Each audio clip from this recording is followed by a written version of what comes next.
collectors have a problem. And surprisingly, it isn't always finding something new to collect. Sometimes, the real challenge is finding reliable information about the things you already own, or the things you're thinking about buying. Imagine discovering an unusual stamp at a flea market, a vintage watch in an inherited collection, an old coin you've never seen before, a trading card buried in a box, or a piece of memorabilia that looks important, but you're not quite sure why. What do you do next? You search. And suddenly you're opening websites, articles, auction listings, forums, videos, dealer pages, and search results. Some information is incredibly useful, some is outdated, some assumes you already know the terminology, and some sends you down an entirely different collecting rabbit hole. That's exactly why Collectibles exists. Collectibles is a specialist knowledge website built around the fascinating world of collectibles. It gives collectors, enthusiasts, researchers, and curious newcomers a place to explore information covering different collecting categories, objects, terminology, and subjects. But today we're putting one particularly important part of Collectibles under the spotlight: the Collectibles Knowledge Library. Think of it as a starting point for exploring collecting knowledge. What can you discover? How do you search it? How should you use the information you find? And how can one simple search lead you towards subjects you didn't even know you wanted to explore? That's what we're going to investigate. Welcome to Collectibles Explained.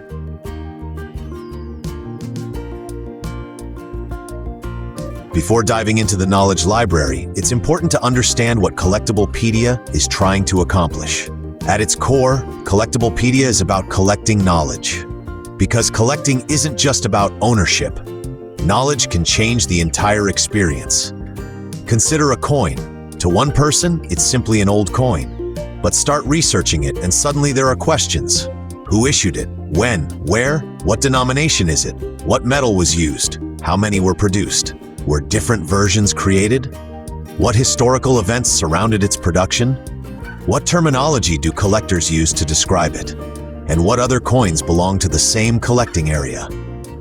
That transformation, from simply seeing an object to understanding the world surrounding it, is where specialist knowledge becomes powerful. Collectibles is designed to help people explore that world. Depending on what you're researching, you might investigate subjects involving coins, banknotes, stamps, trading cards, comics, toys, watches, antiques, historical memorabilia, entertainment memorabilia, militaria, art, books, records, and many other collectible categories. But the important point is this: Collectibles isn't supposed to tell you what you must collect. It's there to help you learn about collecting. You might arrive because you want to understand one object, then discover terminology you've never encountered. That terminology could lead to another article. That article could introduce another collecting category. And suddenly your original 5-minute search has turned into an entirely new area of interest. That's the experience the Knowledge Library is designed to support.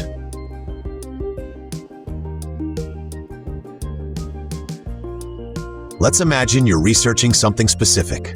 You recently discovered an old stamp. You know the country. You can see the denomination. You have an approximate idea of its age. But that's about it. So you begin searching online. One result discusses postal history. Another is an auction listing. Another is a marketplace listing. Another is a forum conversation from years ago. Another assumes you already understand specialist terminology. Then you discover the phrase watermark variation. Now you have another question. What exactly is a watermark? Why does it matter? Are there different watermark orientations? Can a watermark distinguish one stamp issue from another? Your research has suddenly branched. This is one of the biggest characteristics of collecting knowledge. Every answer can create another question. And that's not necessarily a problem. In fact, it's one of the reasons collecting is so fascinating. The problem is that the information can become fragmented. The Knowledge Library provides a more structured starting point. Instead of thinking, where on the internet should I look, you can begin with, what do I want to understand? Enter the subject, explore the available knowledge, learn the terminology, follow related ideas, then continue your research wherever necessary. That last point matters. Collectibles should be viewed as a knowledge resource, not a substitute for specialist professional advice, authentication, appraisal, or transaction-specific due diligence. When money or authenticity is involved, additional verification may be essential. The library's role is different. Its job is to help you become a better informed collector.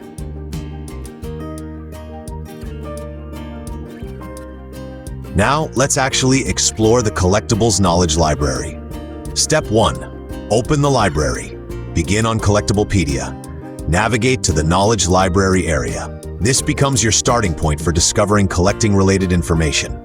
Rather than scrolling randomly, begin with something you genuinely want to understand. Let's use an example. The inverted Jenny. Even if you're not a stamp collector, you've probably encountered stories about extraordinarily valuable stamps. The inverted Jenny is one of the names you're likely to encounter. So that's our starting point. Step 2. Search your subject. Enter your search term. The goal isn't simply to find the words you typed. You're looking for knowledge surrounding the subject. Relevant material may help explain what the object is, why collectors know about it, its historical context, and terminology connected with it. And here's an important search technique. Start broad, then become specific. For example, start with stamps, then United States stamps, then error stamps, then inverted Jenny. This is useful when you don't yet know the correct terminology. Step 3. Open relevant information. Once you identify relevant material, open it and begin exploring. Don't simply look for a single number or sentence.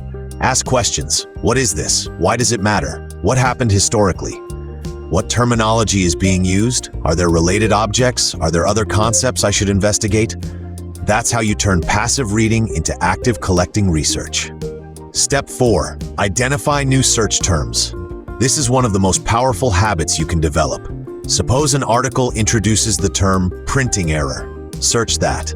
That might introduce concepts such as inverted centers, missing colors, overprints, perforation errors, color varieties, misprints, and production anomalies. Now your original search has expanded into an entire subject.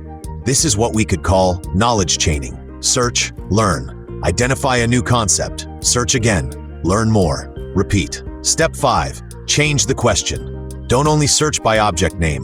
Try searching around the object. Instead of penny black, you might investigate first postage stamps or Victorian postal history, or stamp cancellation marks or stamp condition terminology. This changes the knowledge library from something you visit for an answer into something you can actively explore. Step 6. Continue your research. Once you've learned the fundamentals, decide what needs further investigation. Perhaps you need specialist literature. Perhaps you need a recognized catalog. Perhaps you need provenance information. Perhaps you need authentication. Perhaps you're considering a purchase and need independent verification. The Knowledge Library can help you understand what questions you should be asking next. And sometimes that is more valuable than immediately receiving an answer.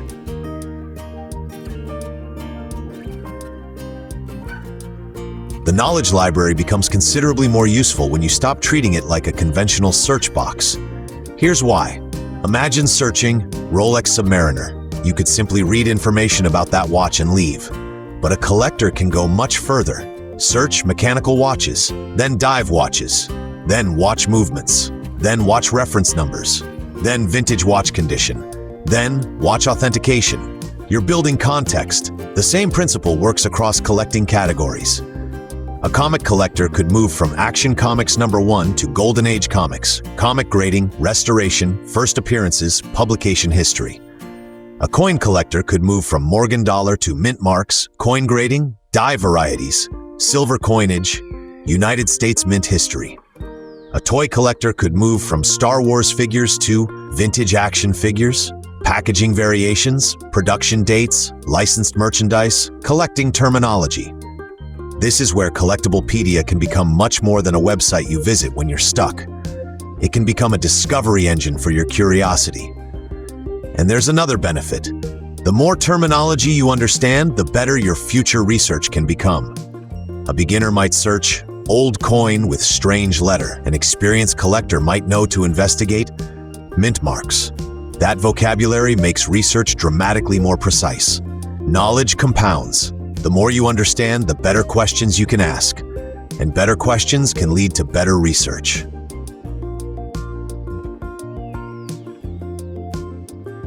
Let's put this into a realistic scenario. Meet Daniel. Daniel isn't an expert collector. He's helping clear his grandfather's belongings when he discovers a small box containing old coins. He recognizes some, others mean absolutely nothing to him. Previously, Daniel might have photographed every coin and searched each image individually. Instead, he begins learning. He visits Collectibles and starts with a broad subject, coin collecting. He encounters a word, numismatics. That's new, so he searches it. He learns more about the study and collection of coins and related objects. Then another term appears, mint mark. He examines the coins again. Suddenly, a tiny letter that seemed insignificant becomes something worth understanding. Next, he encounters condition, then grading, then circulated versus uncirculated. Notice what's happening. Daniel hasn't magically become an expert, and Collectibles hasn't magically authenticated or valued his coins. Something more realistic and arguably more useful has happened. Daniel now understands the language of the subject. He knows more about what he's looking at. He knows what details may matter. He knows what questions to investigate, and he has a better idea of when specialist assistance might be required. His original question was, what are these coins? His new questions are, what country issued them? What year? Which mint? What denomination? What condition? Are there known varieties? Do any require specialist authentication? That is an enormous improvement in the quality of his research, and it started with curiosity.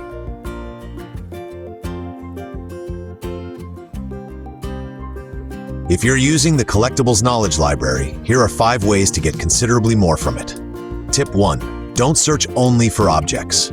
Search concepts. Instead of only searching for a particular coin, search coin grading. Instead of only searching for a stamp, investigate stamp perforations. Instead of only searching for a watch, investigate mechanical movements. Concepts often unlock entire collecting categories. Tip 2. Follow the terminology. Whenever you encounter a term you don't understand, investigate it. Words such as provenance, mint, mark, first edition, overprint, restoration, population report, reference number, or authentication can lead towards important areas of collecting knowledge. Tip 3. Research before you buy. Knowledge is particularly valuable before money changes hands.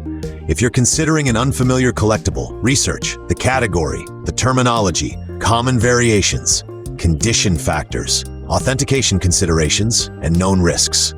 Collectibles can be one part of that research process. Tip 4. Don't confuse information with authentication. Reading about a rare object doesn't prove that your object is rare. Reading about an authentic example doesn't authenticate yours. And reading historical prices doesn't guarantee current value. For significant purchases, sales, insurance decisions, or authentication questions, use appropriate specialist resources and professional expertise. Tip 5. Explore something you don't collect. This might be the most enjoyable tip. If you collect coins, search vintage toys. If you collect watches, explore stamps. If you collect sports cards, investigate historical memorabilia. Why? Because collecting categories overlap in surprising ways. History, design, manufacturing, scarcity, culture, technology, commerce, human behavior. The object changes, but many of the forces that make collecting fascinating remain surprisingly similar. New user journey. If you've never used Collectibles before, try this. Visit Collectibles. Open the Knowledge Library. Search for something you already collect. Read one relevant piece of information. Identify one unfamiliar term. Search that term. Then choose one related subject you've never investigated. Give yourself 10 minutes. You might be surprised where you end up.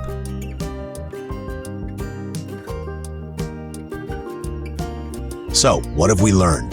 Collectibles is designed for collectors, enthusiasts, and curious researchers who want to explore the enormous world of collecting knowledge.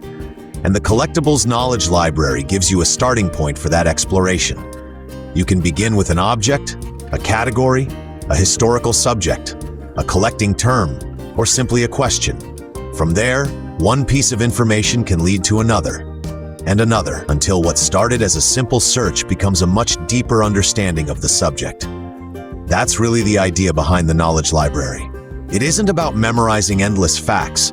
It's about helping you explore better, because the more you understand about a collecting category, the easier it becomes to recognize the questions worth asking. So, here's your challenge. Visit collectible.pedia.com. Open the Knowledge Library, search for the collectible that fascinates you most, then see where the knowledge takes you. And if you enjoyed this walkthrough, subscribe to the Collectiblepedia YouTube channel. We'll continue exploring collectibles, collecting knowledge, and different parts of the Collectiblepedia experience. But before we finish, there's one more thing worth knowing. Collectiblepedia forms part of the wider MP Nerds ecosystem. MP Nerds develops and operates digital platforms, specialist websites, and knowledge resources covering different areas, including collections, services, governance, learning, contracts, business, and specialist knowledge. Each platform has its own purpose, each serves its own audience, and here on Collectiblepedia, the focus remains firmly on one enormous subject, the world of collectibles. So now we want to hear from you. What do you collect? Coins, stamps, trading cards, watches, comics, toys, memorabilia?